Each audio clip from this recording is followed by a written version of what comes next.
Today, we're gonna uncover some stories surrounding the Reddit community. Some where Redditors help the people in need of help, and some where Redditors were the cause of the problem all themselves. Sunset. It's really crazy that someone sitting in their pajamas somewhere can start a chain that can get the media, traditional media that should have a certain amount of fact-checking, all really riled up. Those were the words of Sunny Tripathi's mother in response to what her son has gone through, just because of a single scandal on Reddit.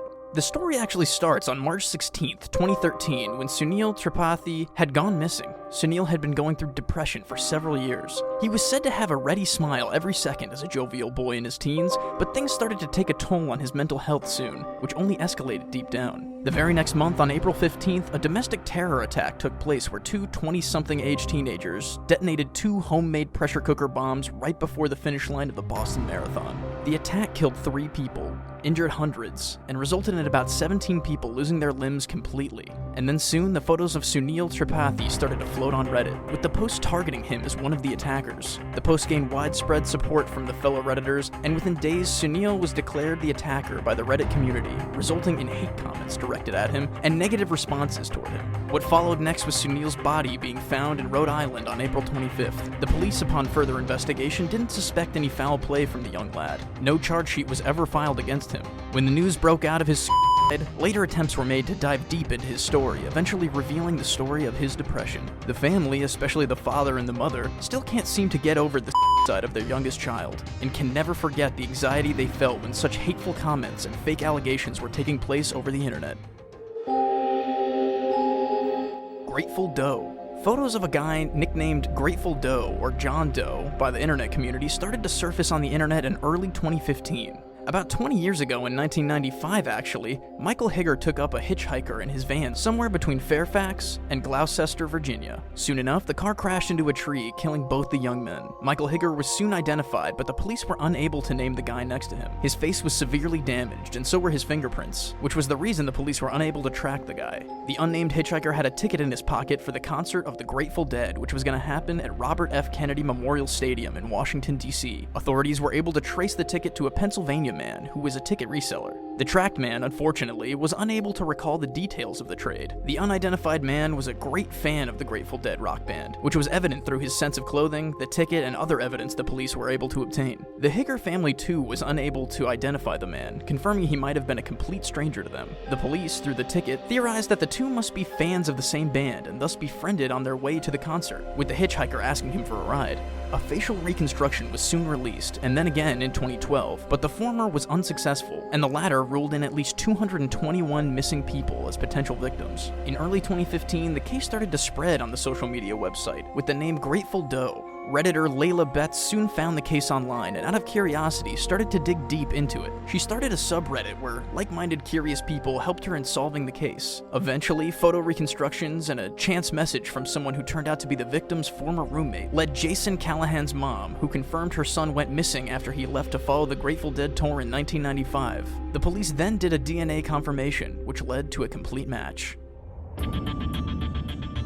The happening of the Fappening. The Fappening, or Celebgate, was a huge scandal which Reddit has seen back in the day of 2014. Celebgate is something which reveals the darkest side of the internet on that day, with many celebrities unable to cope with the trauma that came with it, and big tech giants like Apple getting caught in this huge scandal. What actually happened back in August 2014 was that private photos of big celebrities were leaked out in a large number across social media platforms. Hollywood celebrities such as Jennifer Lawrence were caught up in this scandal, with their privacy not just being breached, but literally shattered into pieces. Some images of celebrities such as Liz Lee and Michaela Maroney were even tagged as child pornography because those photos were clicked when said celebrities were still underage. Lawrence still recalls being traumatized by the whole event, which had taken a toll on her mental health. A subreddit called r/thefappening was made where most, if not all, of the photos of Celebgate were eventually leaked, naming the Celebgate as the Fappening itself. Even Apple was soon dragged into the controversy as people started to point out flaws in its iCloud services. Big newspapers argue that Apple had a default in its iCloud feature, which makes it so easy to hack into the cloud content stored. It would automatically save all the present photos on the device, and then the hackers just hacked into the iCloud of the device, making these lewd photos available to them. Apple, therefore, was widely criticized in the media, some even suggesting these superstars to file a case against the tech giant for their privacy breach. The subreddit was eventually banned on September 6th, but it has created a widespread hatred for the moderation and administration of the Reddit community, with huge corporations such as The Verge citing it as a failed state, unable to control what happens within its borders. Tyranny. In November 2014, Ellen Pao became the CEO of Reddit after the resignation of Yishan Wang. She was the one in charge of banning revenge completely from the platform. Many other social media platforms followed suit, banning the trend from their sites using the same model Reddit used. But even though she had done some great deeds, which had kind of erased the toxicity of the platform to a great extent, she has also done some hypocritical use of her powers as the CEO. She had deleted about 5 subreddits citing issues related to harassment, and then eventually firing the company's director of talent. This has enraged the whole Reddit community, with Redditors often criticizing her as being a tyrant and hypocrite, often deleting content based on her personal opinions, which resulted in the deletion of content critical of herself and her husband. On July 2nd, Reddit began experiencing a series of blackouts as moderators started setting popular subreddits to private in response to the firing of Victoria Taylor, an administrator who often helped with setting up AMAs in the community. The blackout intensified on July 3rd as former community manager of Reddit David Croach gave an AMA about being fired, stating how Pao had dismissed him within 1 year of health coverage when he had cancer and was unable to recover quickly. This post was eventually deleted, but it caused widespread hatred for Ellen Pao.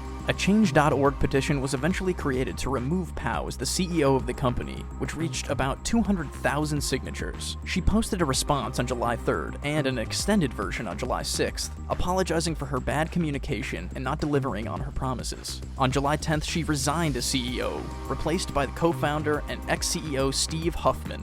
In June 2020, Pao tweeted through her official Twitter account about the incident, criticizing the Reddit leadership. She argued about how Steve Huffman was the one responsible for rampant racism and hatred on the platform, and accused Reddit of monetizing white supremacy, stating all of the comments of Huffman about the platform, not tolerating hate, racism, and violence, being hypocritical.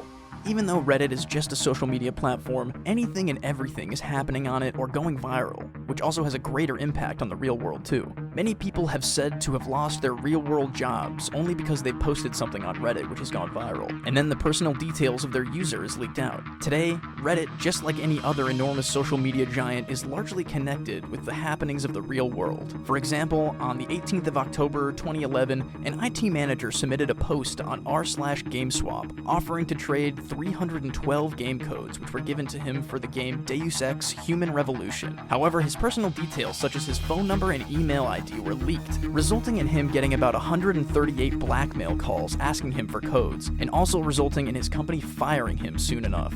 Helping in the presidential elections, to movie promotions, resulting in big sexual content scandals, and literally about to be the reason to crash the economy. Reddit has contributed a lot of stuff to society today.